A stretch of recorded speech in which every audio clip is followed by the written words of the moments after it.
This week on your newsroom. Happy homecoming, I'm Mia Falcone. Zeta Tau Alpha kicked off October with their annual Pink Out the Fountain, and we dived right in. I'm John Wright.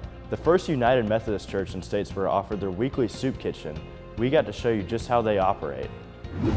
Students disagreed with how late Georgia Southern decided to cancel classes due to Hurricane Helene. We give you the details. Puppy Club aims to motivate students to raise service animals. We give you an inside look into the club. Plus, Georgia Southern football pulled off an unbelievable comeback in their game against Marshall, and our cameras were there. If it matters to you, it matters to us, and it all starts right now. This is your newsroom, with our team of reporters in the field covering the stories that matter to you. Now from the Georgian Media Group, this is your newsroom. Hey everyone, welcome to your newsroom. I'm Mia Falcone. And I'm John Wright. Eagle Nation was on the edge of their seats as the football team pulled off their largest second half comeback, and I was there to capture every snap. Looking, Burgess got pushed out of bounds. Burgess a dive, did he catch it? I caught it! He caught it! Wings up, Eagle Nation! Touchdown, Georgia Southern! You want to talk about crazy? This is nuts! Paulson Stadium erupted as Georgia Southern made an unbelievable comeback in their whiteout game against Marshall on Saturday. It was a rough start for the Eagles, 3 quarters in and only 3 points to show for Georgia Southern. And fans started to lose hope. Little did they know what was about to unfold. Dexter, he scores! Second-string quarterback Dexter Williams Jr. subbed in his second Georgia Southern game, sparking the team's comeback in the final 6 minutes. Left, and it's caught! Inside the 45, what a grab!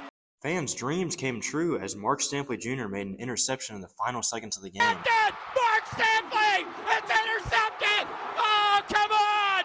The air was electric as students flooded the field. This win soared the Eagles into first place in the Sun Belt Conference. My name is John Wright, reporting for your newsroom.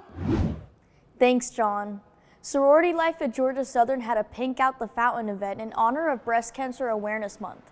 Your newsroom's Trinity Jackson has the story. October is Breast Cancer Awareness Month, and Zeta Tau Alpha had their 38th annual Pink Out the Fountain event to show support to those affected by breast cancer. The downtown Statesboro fountain was turned pink. Just promoting the awareness of breast cancer. Of course, we're praying for a cure so that we don't have to hold this event every year. But until that happens, we are dedicated to the event and we're dedicated to raising money for breast cancer. This event serves to remind the community that there is still a fight for a cure for breast cancer. In addition to raising awareness to this condition, the sorority highlights the importance of this event as it impacts them also. Zeta Tau Alpha stuck out to me a lot with its philanthropy, so I'm so happy to be here, and we are just trying to raise enough money to help the 1 in 8 become none in 8. In order to support those who are impacted, Zeta Tau Alpha will be accepting donations for breast cancer research throughout the month of October. Thanks, Trinity. The First United Methodist Church had hundreds of hot meals for their guests at their weekly soup kitchen. Your newsroom's Gracie Higgins got a full plate on how they run things. Statesboro First United Methodist offers a soup kitchen every Saturday from 11 to 1. The church offers a hot meal and lunch for guests to enjoy. A hot meal consists of protein, vegetables, and dessert. Guests are required to eat their hot meal in the sitting area. Lunch bags consist of a peanut butter and jelly sandwich, chips, and dessert. Guests are welcome to take up to 5 bagged lunches for the week unless they have a family. The church prepares over 100 to 130 hot meals for those who dine in and over 100 bagged lunches. Director Karen Phipps tells me about the preparation necessary to serve. It operates completely on a volunteer base. So I'm the only one that has to be here every week, but I have a group of volunteers. I jokingly during COVID started calling them the faithful because they stood beside me. Volunteers are required to prepare the food from 9 a.m. to 11 a.m. Volunteers are needed every Saturday to help prep and serve food for those in need. Any and all ages are welcome to serve. All you need to do is register at statesborofirst.com. We serve everyone from the completely homeless, living in the dugout at the baseball field, whatever, to people who just can't make ends meet in today's economy. But our mission is to feed anybody that's hungry. We don't care. We don't question anyone's income. First United Methodist Church has partnered with Second Harvest of Coastal Georgia to supply the food at a low cost. The soup kitchen has been in operation for 30 years and continues to grow as they serve the community.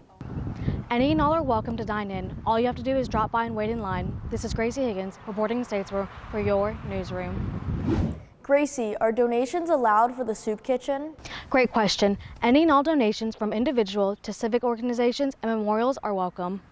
Good to know. Thanks, Gracie. Hurricane Helene made many students fall behind after classes were canceled late Thursday afternoon. I give you the details. Hurricane Helene struck campus last week as a Category 4, leaving many students and staff without power. Students received Eagle alerts saying that class would be canceled from September 27th through October 4th. I talked to freshman Paris Patterson about why she thinks campus officials should have canceled classes sooner. If they would have just canceled class that Thursday, some people could have better prepared to go home and stuff like that. Because some people, by the time the storm happened, they was pretty much stuck and they couldn't go home. All assignments for students had to be pushed back an entire week due to the storm and no access to internet. This will cause a delay in the fall semester, and some professors are still fixing multiple deadlines. Even games and school events have been pushed back due to the hurricane. Freshman Ava Turman spoke to me about how she and other people in her dorm kept their hopes up during the storm. So I stayed in my dorm room, and there were people in the hallways running up and down. The hurricane was blowing out people's windows. The wind was insane, but overall I think it brought people in the dorm rooms closer together. Many students had to leave Statesboro to go home in order to flee the storm. This caused a shortage of gas for the city of Statesboro, but most gas stations are back up and running again. Trees and power lines across campus took some destruction, but Georgia Southern has already cleaned up most of the damage. Reporting in Statesboro, this is Mia Falcone for your Newsroom. Thanks, Mia. Puppy Club aims to assist those adopting service dogs. Your Newsroom's Chloe Peacock has the full story. Not only are dogs a man's best friend, but best worker, too. Service animals help millions of people around the globe, and Puppy Club aims to assist anyone raising one of these service animals. The club partners with Dogs, Inc., an organization that raises service animals and assists the community at no charge.